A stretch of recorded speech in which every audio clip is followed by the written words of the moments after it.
ज्ञान मंथन में आप सभी का हार्दिक अभिनंदन करते हैं और आज हम आपको अपने इस वीडियो में बताएंगे पुराणों के अनुसार सृष्टि में कब होगी प्रलय और कितने प्रकार की होती है प्रलय। सबसे पहले आपको बतला रहे हैं कि पुराणों के अनुसार कब होगी सृष्टि में प्रलय। दोस्तों, समय का सबसे छोटा मापन त्रिसरेणु होता है, उससे बड़ा त्रुटि, उससे बड़ा वेद और उससे बड़ा लावा, उससे बड़ा निमेष, उससे बड़ा क्षण, उससे बड़ा काष्ठा, उससे बड़ा लघु, उससे बड़ा दंड, उससे बड़ा मुहूर्त, उससे बड़ा याम, उससे बड़ा प्रहर और प्रहर से बड़ा दिवस होता है। उससे बड़ा होता है पक्ष, पक्ष से बड़ा होता है मास, दो मास मिलकर एक ऋतु बनता है। ऋतु से बड़ा होता है अयन, अयन से बड़ा होता है वर्ष, वर्ष से बड़ा होता है दिव्य वर्ष जिसे देवताओं का वर्ष कहा जाता है। उससे भी बड़ा होता है युग, चार युगों को मिलाकर महायुग बनता है और महायुग से बड़ा होता है मध्यवंतर। उससे भी बड़ा होता है कल्प और सबसे बड़ा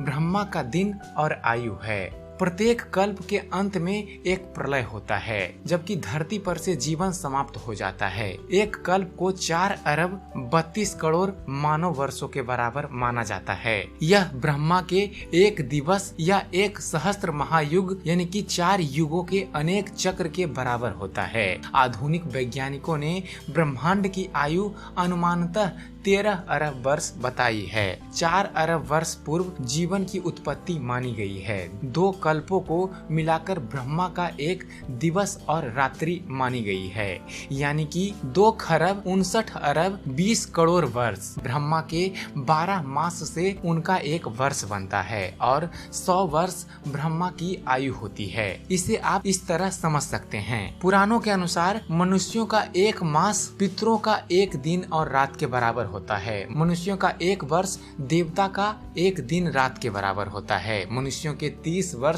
देवता का एक मास, मनुष्यों के 360 वर्ष देवता का एक वर्ष यानी कि एक दिव्य वर्ष, मनुष्य के 4,32,000 वर्ष देवताओं के 1200 दिव्य वर्ष अर्थात एक कलयुग, मनुष्य के 8,64,000 वर्ष देवताओं के 2,400 दिव्य वर्ष अर्थात एक द्वापर युग, मनुष्य के 12,96,000 वर्ष देवताओं के 3,600 दिव्य वर्ष अर्थात एक त्रेता युग, मनुष्य के 17,28,000 वर्ष अर्थात देवताओं के 4,800 दिव्य वर्ष अर्थात एक सतयुग। इस सब का कुल योग मानव के 43,20,000 वर्ष अर्थात 12,000 दिव्य वर्ष अर्थात एक महायुग या एक चतुर्युगी चक्र कहलाता है। इसी प्रकार 71 युगों का एक मनवंतर होता है जिसका मान पुराणों के अनुसार 30 करोड़ 67,20,000 मानव वर्ष होता है। प्रत्येक मनवंतर के अंत में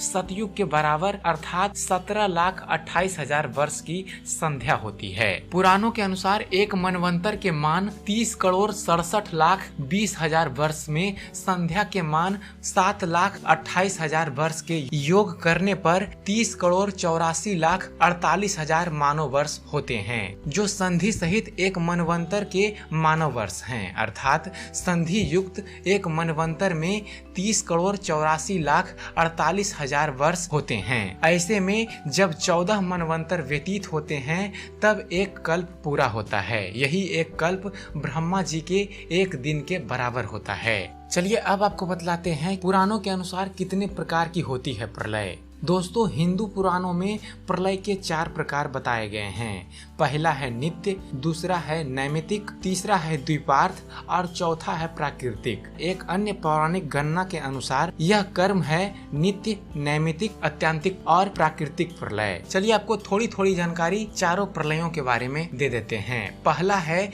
नित्य प्रलय। वेदांत और पुराणों के अनुसार जीवों की नित्य होती रहने वाली मृत्यु को नित्य प्रलय कहते हैं। जो जन्म लेते हैं उनकी प्रतिदिन की मृत्यु अर्थात प्रतिपल सृष्टि में जन्म और मृत्यु का चक्र चलता रहता है। कई तरह की प्राकृतिक आपदाओं को भी नित्य प्रलय के अंतर्गत रखा जाता है। यह छोटी मोटी जल प्रलय भी हो सकती है और तूफान भी। प्रत्येक मौसम या ऋतु के बदलाव के वक्त यह प्रलय होती रहती है। व्यक्ति के भीतर भी नित्य प्रलय चलती रहती है। इस वक्त धरती और ब्रह्मांड में प्रति सेकेंड नित्य प्रलय जारी है। दूसरा है अत्यंतिक प्रलय। योगी जनों के ज्ञान के द्वारा ब्रह्मा में लीन हो जाने को कहते हैं, अर्थात मोक्ष को प्राप्त कर उत्पत्ति और प्रलय चक्र से बाहर निकल जाना ही अत्यंतिक प्रलय है, क्योंकि मोक्ष मृत्यु से बढ़कर है। तीसरा है नैमित्तिक प्रलय। वेदांत के अनुसार प्रत्येक कल्प के अंत में होने वाला तीनों लोकों का क्षय या पूर्व विनाश हो जाना